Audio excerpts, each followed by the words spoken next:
Bayi usia 2 bulan di Desa Ngadirenggo, Kecamatan Pogalan, Kabupaten Trenggalek, Jawa Timur, turut terjebak banjir bersama kedua orang tuanya sejak malam hari.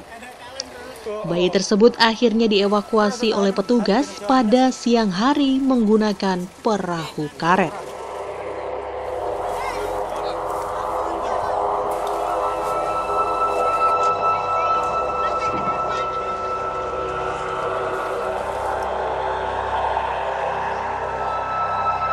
Seperti inilah proses evakuasi bayi usia 2 bulan bersama ibunya dari lokasi banjir.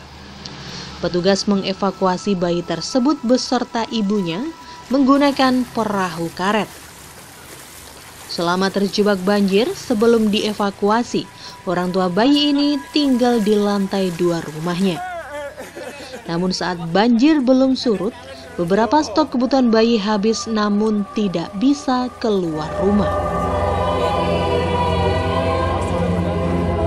Orang tua bayi Sari mengatakan dirinya terjebak banjir di rumahnya sejak malam hari.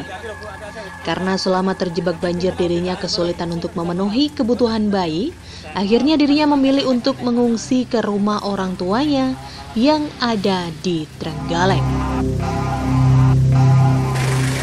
Mas, terjebak banjir. Oh iya. Sejak jam berapa Pak terjebaknya? Tadi malam jam 10. Terus kondisi bayinya sehat Mbak? Alhamdulillah sehat. Ini mau mengungsi di mana Pak? Mau diungsi di rumah tinggal di Trenggalek.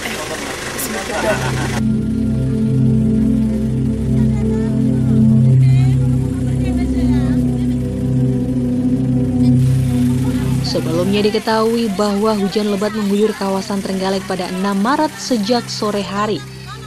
Tingginya curah hujan mengakibatkan luapan banjir hingga menggenangi sejumlah kecamatan di Kabupaten Trenggalek.